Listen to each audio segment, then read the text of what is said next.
L'arche dans l'Ancien Testament est connue à la fois comme l'arche du témoignage et l'arche de l'Alliance. Ce nom de témoignage est bien connu dans le langage du Nouveau Testament. Cependant, dans l'Ancien Testament, il est employé dans un sens un peu différent. Nous avons l'habitude d'entendre parler du témoignage de Dieu, du témoignage du Seigneur, du témoignage de Christ, du témoignage de Jésus. Dans l'Ancien Testament, le témoignage est en relation avec l'arche.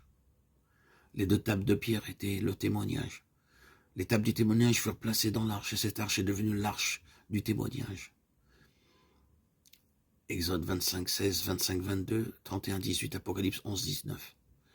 L'arche fut placée derrière le voile et ainsi ce voile a été appelé le voile du témoignage, Lévitique 24, 3. À cause des tables de l'arche et du voile, le tabernacle a été appelé le tabernacle du témoignage. Nombre 1, 50. Le témoignage, c'est la loi. Nous avons l'habitude d'associer ce terme de témoignage avec une profession de foi ou être un témoin.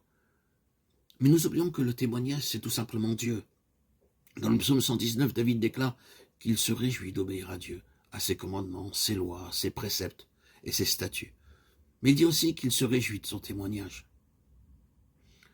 Ce témoignage, c'est le témoignage de la nature de Dieu. Dans un passage, le témoignage est associé à la sainteté de Dieu. C'est par-dessus toute autre chose. Le témoignage que Dieu désire pour son peuple, une sainteté parfaite.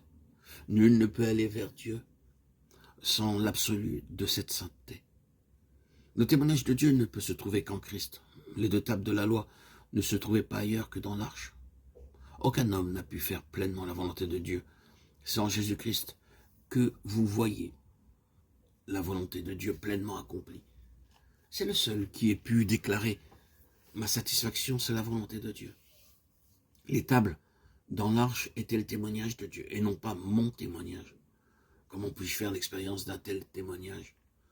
Nous disons que nous sommes des témoins pour Christ. Nous pouvons être témoins en étant unis à Christ, en laissant sa volonté travailler en nous et à travers nous.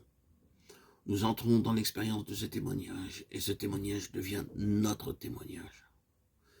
Remarquons que 2 autres choses ont été placées dans l'arche après les tables du témoignage. Le vase contenant de la manne et la verge d'Aaron qui avait fleuri.